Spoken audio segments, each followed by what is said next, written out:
De volta com o programa Tudo Posso e agora nós vamos falar de um assunto sério. Você já ouviu falar em síndrome de borderline e transtorno de personalidade limítrofe, hein? Dificuldades para se relacionar, oscilações de humor e impulsividade. São algumas características da síndrome de borderline, também conhecida como transtorno de personalidade limítrofe. É uma grave doença psicológica que precisa ser diagnosticada e tratada o quanto antes. Para falar um pouco mais sobre o assunto, nós vamos conversar com a psicóloga Sandra Almeida. Bem-vinda, Oi, querida. prazer em estar aqui. Olá, Sandra, bom Prazer, dia. Obrigado viu? pela Bom presença. dia, Explica obrigada. pra gente o que é essa síndrome. A gente já falou um pouquinho das características, mas tem muito mais características aí nessa síndrome, né? De borderline. E qual é a faixa etária, mais ou menos, que ocorre? Então, o borderline, ele não é uma coisa assim, não é uma patologia muito conhecida do brasileiro, assim, embora exista há muito tempo. Geralmente inicia-se na adolescência, mas o pico da doença se dá na entrada da vida adulta, né? E o transtorno, por que chamado transtorno de personalidade limítrofe? Porque ele está no limite. Então, borderline é como se a pessoa estivesse no meio, nas bordas. Na fronteira. Tá? É borderline em inglês quer dizer Isso, fronteira mesmo. fronteira, Né? fronteiriço. Então, seria assim, a grosso modo, só para as pessoas entenderem, o que acontece? De um lado estaria a neurose e na outra ponta estaria a psicose. Então, o borderline ficaria no meio. Então, por que é um transtorno tão difícil da gente fazer o diagnóstico? Porque a pessoa transita entre a neurose e a psicose. Então, tem horas que ela está muito bem, até mesmo beirando a euforia, e tem horas que ela está triste e ela deprime. Então, assim, isso oscila muito, por isso a oscilação de humor que você citou no início. Então, é muito difícil para os médicos, para os psicólogos fazerem um diagnóstico diferencial, até porque ele também se parece muito com o transtorno bipolar. Bipolar, que você estava falando, do humor Essa alterado, oscilação, a gente pensa que é transtorno bipolar. E, Sandra, tem alguma coisa que desencadeia isso? De repente, de uma hora para outra, esse jovem, esse adolescente começa a ter essa síndrome? O que a gente sabe é que é algo hereditário, então, assim, realmente é uma herança, né? Você herda esse DNA, então, quando tem na família, os filhos podem vir a ter, tá? Agora, tem as comorbidades, que seriam as doenças que acompanham. Então, por exemplo, a depressão. A depressão é um dos sintomas do borderline, tá? Então, ele tem impulsividade, agressividade, ele tem uma necessidade de atenção absurda. Então, por mais que você dê, você nunca consegue satisfazer um borderline. E uma outra característica também é uma raiva meio que generalizada. Então, sente raiva de tudo e de todos. E, geralmente, Rafael, é uma raiva desproporcional. Não tem muito a ver com aquilo que aconteceu, é exagerada. Então, as emoções do borderline são muito intensas, tá? Então é tudo muito intenso. As Então, pessoas se mutilam também, né? sim, existe a Fazem cortes, automutilação, né? justamente, a depressão, a automutilação. A pessoa tem muita dificuldade para se relacionar. Então os relacionamentos são não tem duração longa, são de pouca passageiros, isso mesmo. Então assim, e é uma coisa muito característica de mulher. Não que não tenha homem borderline. Mas afeta mais mulheres, mais então. mulheres. É por causa do hormônio? Não. Mas para a gente poder explicar para o teu público, seria assim, o borderline ele está mais para a emoção. E o psicótico ele está mais para a razão. Tá? E assim, o borderline, por isso que é uma doença mais característica das mulheres. Porque a mulher é emoção pura, né? Então, aparece mais. E são mulheres que geralmente amam com muita intensidade. Então, por exemplo, naquele grupo, mulheres que amam demais, provavelmente tem alguém que tem essa pessoas borderline e elas não sabem. Então, é uma doença que você demora até 8, 10 anos para conseguir um diagnóstico correto. Nossa. E, Sandra, a pessoa tem crises, é isso? É dessa forma que você acaba identificando a doença? Porque, assim, oscilação de humor nós temos até no nosso dia a dia. Tem dia que acordamos bem, tem dia que a gente está mal-humorado por algum acontecimento, algum fato que acontece. Tem dia que estamos mais esperançosos, né? Cheio de expectativas por algo, por alguma festa, algum acontecimento. Mas é natural essa inconstância até de humor. Claro que nem sempre é bom ficar mal-humorado, né? Isso é de fato. Agora, as crises do borderline, como que é isso? Como que eu separo? Então, essa oscilação do humor, ela chega a beirar a depressão. Então, realmente é uma tristeza acentuada, uma melancolia. E depois passa para uma euforia. Então, assim, a pessoa pode passar de uma euforia muito grande. Então, ela entra em mania, tá? E aí, de repente, ela deprime muito. Então, De uma forma assim, muito rápida, brusca? ela chega a entrar em surtos psicóticos, tá? Não é como da psicose que a pessoa se mantém, mas são surtos de pequena duração. Então, ela sai fora. Lembra que eu te falei? Ela oscila entre a psicose e entre a neurose. O borderline está no meio, tá? Então, ela transita. Então, por isso é muito difícil para a gente.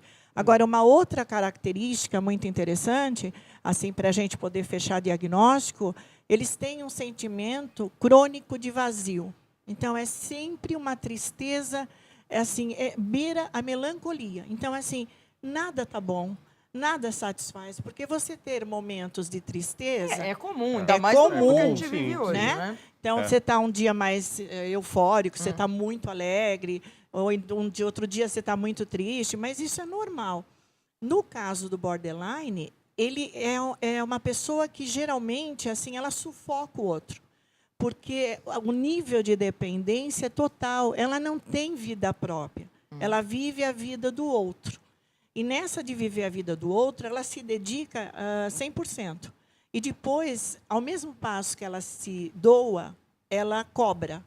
E aí o outro diz, mas você fez porque você quis.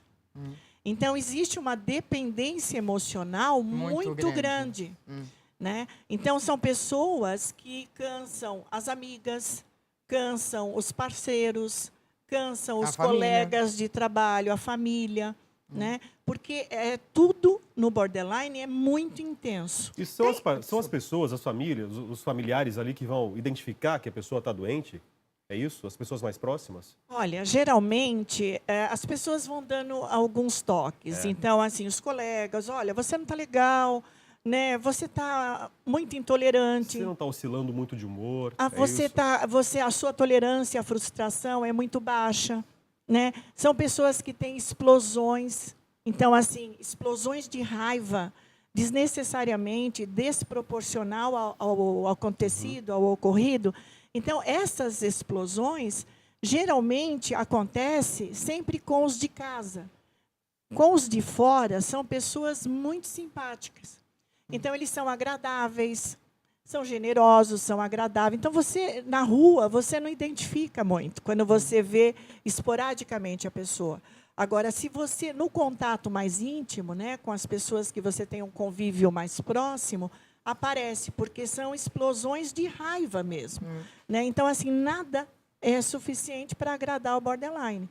O que ele mais teme é o sentimento de abandono. É o que ele tem mais medo da solidão. Lógico que se vocês me disserem isso, mas todo ser humano tem medo de ficar sozinho. Acredito que sim. Mas a gente vive sozinho, tá? Então, assim, enquanto eu não arrumar um parceiro, uma parceira, eu vou convivendo, eu encontro alegria e prazer em outras coisas. É muito sofrimento, é muito difícil. Não, ela não fica sozinha. Ela sai de um relacionamento, Maria Cândida, e entra em outro. Então, ela engata um relacionamento, mesmo que esse relacionamento não seja frutífero, não seja prazeroso, mas é aquela mulher que diz, não, eu prefiro ficar com esse traste a ficar sozinha. Tem dados de esquizofrenia? Porque eu estava lendo que as pessoas parece que veem algumas imagens e tal, por isso que às vezes você pode confundir com esquizofrenia. Aí seria no momento de surto. Então, tem horas, na hora que tem aquelas explosões, aquela raiva desproporcional. Então, assim, essa intolerância à frustração, porque você imagina um ser humano hoje, no século XXI, que não tem paciência, ele não consegue conviver nem com o cachorro dele, né? Quiçá com os amigos. Qualquer coisa, a gente tem que conviver o tempo todo. A intolerância do borderline é zero, ele não tem tolerância para nada. Então, nessa hora, ele explode. Se você não fizer o que ele quer, sabe? Então, ele está sempre de mau humor. Ele está assim, se você tem que agradar. Então, como eles manipulam muito, você entra na conversa deles. Você cai facilmente. E, Sandra, vamos ao tratamento, então. O tratamento é com terapia, né? Sim, Terapia sim. e com remédios, né? Sim, sim. Esses remédios quais seriam? Olha, eu não sei te dizer, Maria Cândida, assim, precisa... são moduladores do humor, Entra antidepressivos, né? mas aí tem que ser o médico. Eu não trabalho num caso desse. É psiquiatria mesmo? Tem que ser a psiquiatria. Eu só trabalho com a terapia. com o médico junto. Mas Então, agora, assim, Sandra, você falou assim, que são 10 anos até a pessoa... em média. Em média. Não é um tempo muito longo Não, até chegar ao é tratamento? triste, Rafael, é triste porque, assim, geralmente quando a pessoa chega, né? Então, quando eu percebo, quando eu faço lá uma investigação, eu já peço que a pessoa procure o seu médico de confiança. Então, a gente trabalha a psicoterapia e a psiquiatria juntos. A pessoa, quando chega a buscar ajuda, ela já se prejudicou em vários níveis. No nível afetivo, na esfera profissional, ela já teve prejuízo. Então, ela vai porque ela está cansada de Então, sofrer. mas ela também já acordou que alguma coisa está errada lá. As pessoas estão falando as mesmas coisas há vários anos. Ela, geralmente, por conta de um relacionamento, já perdeu a sua conta bancária, porque ela aposta tudo. Ela amou demais, ela aposta tudo. Tá? Eu quero deixar bem claro que eu não estou dizendo que mulheres que amam demais são todas borderline, mas muitas têm essa característica. esse traço e com de personalidade. drogas e bebida e coisas, aventuras perigosas, essas pessoas também são no limite? Nossa, foi ótimo você lembrar, Cândida, porque lembra que eu disse da comorbidade, a depressão, a impulsividade, a agressividade? Uma das coisas que eles também se recorrem é ao uso de drogas. Então, o álcool, a gente sabe que o álcool é porta de entrada para drogas mais pesadas. Então, eles fazem uso de cocaína, de álcool. Então, eles, além do borderline, que é um transtorno de personalidade sério, a pessoa ainda ganha um alcoolismo, ganha uma drogadição. Então, na verdade, ela vai acumulando, né, a depressão, que é um transtorno afetivo. Então, ela vai acumulando doenças, que são as doenças que acompanham um quadro maior, por isso chamada de comorbidade. Elas podem chegar a ser internadas? Devem. Em alguns casos, quando elas surtam com muita frequência, requer internação, precisa do acompanhamento do psiquiatra, assim, por longo tempo. Tá? E a terapia, elas não podem deixar de fazer, porque realmente precisa ter um lugar para poder extravasar, falar das suas raivas, porque então vai ali ser um tratamento contínuo, pelo que entendi aqui. Justamente, é isso, né? justamente. E a gente convive muito mais do que a gente imagina. Nós convivemos muito com bipolar, com borderline, nós convivemos muito pessoas com toque, que a gente não imagina. Porque, geralmente, o que acontece? Você se depara com um borderline, você fala assim, essa pessoa tem o traço forte, ela tem a personalidade, ela é muito marcante, ela é geniosa. Autêntica. É, muito autêntica. Não, às vezes nós estamos falando... Autenticidade é demais. Sabe, quer dizer, ela já passou do limite, né? Ou então a gente diz assim, essa pessoa é excêntrica. Não, ela faz coisas que estão prejudicando o outro, né? Então, o sentimento crônico de vazio, a depressão, a impulsividade. Então, elas são compulsivas, elas compram demais. Tá? Então, se você for ver, tem vários sintomas no único quadro. Entendi. Nossa, que coisa, né? Por isso que é difícil o diagnóstico. Você deu um dado que começa na adolescência e se manifesta bravamente no começo da idade adulta, que é 20 e pouco, 22, 23, por aí. 20 anos. Né? Então, qual o primeiro sinal que você deve reparar assim, no seu filho, por exemplo? Porque se começa a se manifestar na adolescência, não é? O que a gente tem que observar? É a tristeza? Não. Na verdade, a impulsividade. Às vezes, o adolescente ele já demonstra na adolescência transtorno de conduta. Tá?